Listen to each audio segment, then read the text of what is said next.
constant reminder for me and for anyone else that passed by the house that while we went about our daily routine, Gilad Shalit was sitting in a dark dungeon in an unknown location in the Gaza Strip.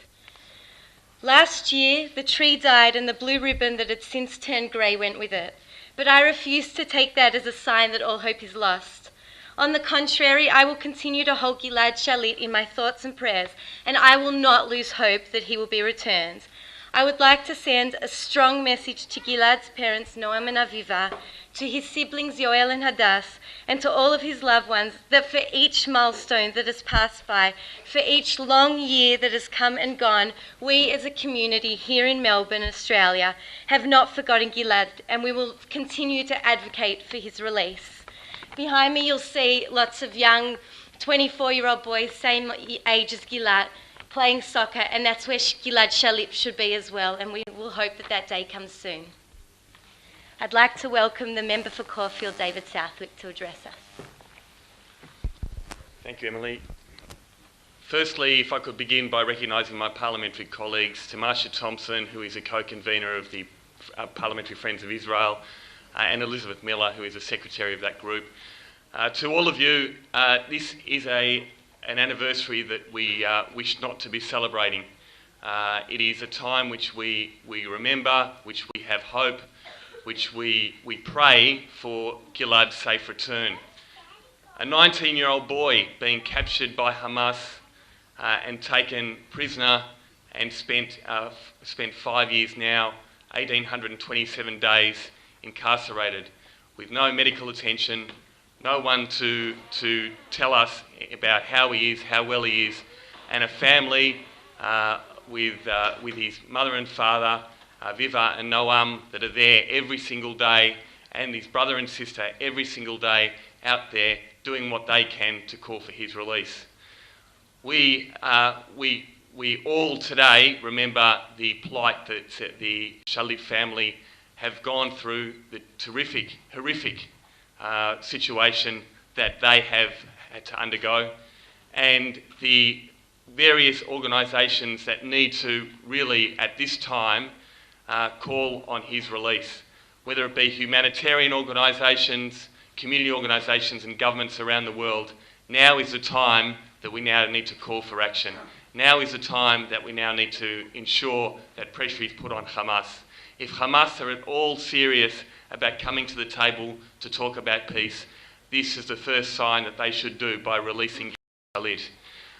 We can only ask, we can only pray, and we can only hope of a safe return of this young man who has lost 5 years of his life and the most important times of his life, where we have, many of us in this room, or certainly many of the young people that I look at here, have undergone so many things, a university degree in that time.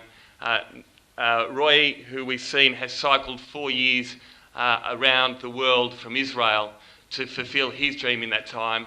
And while we all do that, we all come safely in a place in Caulfield Park and live our lives and go home in a safe environment, we at the same time reach out for Gilad and his family, who live uncertainty in every single day of when he will come home. We hope, we pray that this is the last time that we come together, and that the next day cannot come sooner in which we have Gilad released and back in home, back in Israel. I would now like to call Marsha Thompson, my parliamentary colleague, to say a few words. Thank you, and it is with sadness that I join you here today. For those of us who are parents, we know how overprotective we are of our children and how we treasure their opportunities to actually experience youth and enjoy being young.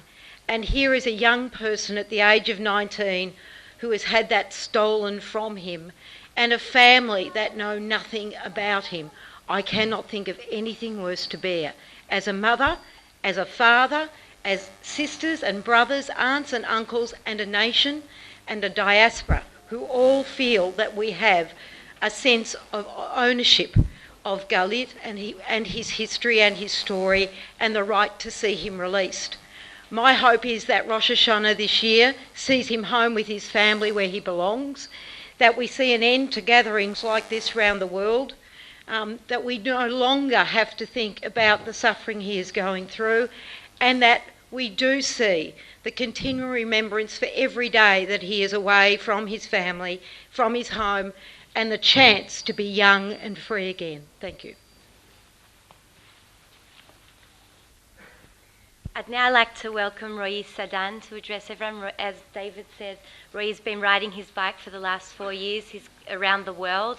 He's covered over 60,000 kilometres, and he's finished up here in Melbourne today, so please welcome him.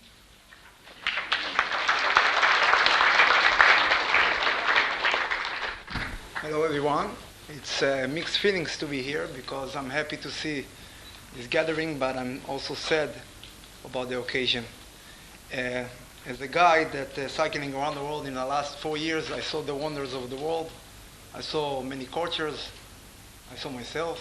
I saw my family. I can only imagine what's going on in the other side of the scale of freedom. I enjoy my freedom. I enjoy my choices. And in the last 5 years, Gilad is in prison. Don't have choices. Nobody asking him what's going on with him. His family don't know what's going on with him. Everybody don't know what's going on with him. I just wish that his dream to come back home will be fulfilled. And in the next year, we are not going to gather here again. Thank you very much.